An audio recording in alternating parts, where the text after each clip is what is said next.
Welcome to OpenMentor.net. In this session, we are going to discuss about switch case control statement in Java and some of the loops in Java.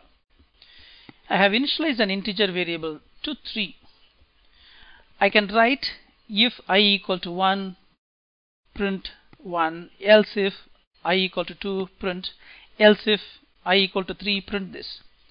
But you can also write the same if else part with switch and case statements.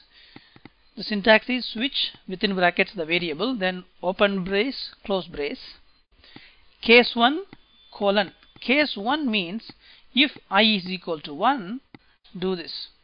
For every case, better you give a break. If you don't give break, it will come to the next statement and then it will execute. So for every case statement, make sure you give a break statement also. So 1, it will print this. Finally, if it doesn't match 1, 2, 3, 4, 5, any of the cases, it will come to this default, it will print this. Let us try to execute this one. It prints 3 because I have given the value of 3. Now let me give the value of say 8 and then see what happens. It compiles that program. Then let us execute this program. It prints others because it is 8, I is 8, but it is not given in any of these case statements. So it prints, it comes to this part and then executes this. You can think of switch case statements as if, else if, the last else in that construct is pointing to this default. This is one way of writing the branching statements. Unlike C, Java has a better switch case statement because in C you cannot give a string in the switch case statement, whereas in Java you can do that. Let us try that. Look at this example. I have got a string M. We have initialized that M to Tuesday. So Sunday, if it is SUN, then I print 1, day of the week. The week starts from Sunday, and then Monday is 2, Tuesday is 3. If it is not matching anything from Sunday to Saturday, then we print others. So in case statement, here we are giving strings. Previously we have given numeric variables. In C you cannot give a string, you can give only a character or a number. Here in Java you can give a string. Now let us execute this one. So it is Tuesday, so it is going to print 3. It prints 3. So it is checking whether M is equal to Sunday, no. M is equal to Monday, no. M is equal to Tuesday, then it prints that, comes out of that construct. This is called a block statement. Anything that you put in curly brace, it's called a block statement. Whenever you are giving a break, once that break is reached, it will come out of the block. The control will come out of the block. So this is one of the control and branching statements in Java. So you have if, else.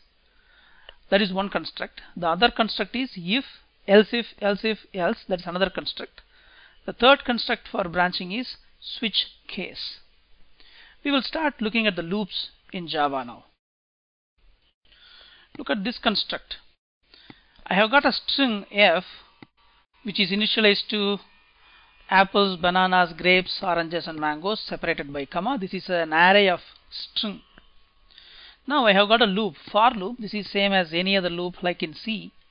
You have the initialization, you have the condition, you have the increment.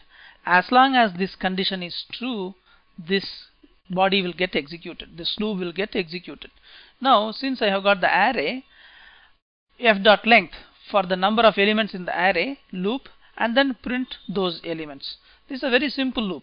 So the for loop is called a definitive loop. That means it will have a variable, it will have some condition. As long as this is true, it will execute. Whenever you want to execute something for X number of times, you use for loops. So let us execute this one. It executes apples, bananas, grapes, oranges, mango. Suddenly it threw an exception. Hey, array index out of bounds exception on this line. That means I have used f dot length. Length is 1, 2, 3, 4, 5. Length will return 5. But the Java array will start from 0 and then it will end at 4. So always I should do like f length minus 1. That is what I should do. Now let us compile and then execute this.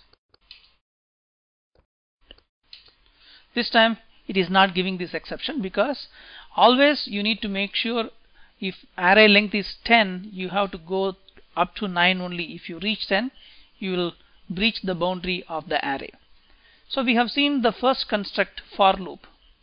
The same thing we will execute it in while loop also. The while construction is same as in C. You have this while statement, then the curly brace ends over here. A condition is given. If you look at this is the same condition that I have given over here. As long as this condition is true, this will get executed. I am printing the value of that particular element in array f, but make sure you increment I, because this portion is not going to change because you are not changing the array values.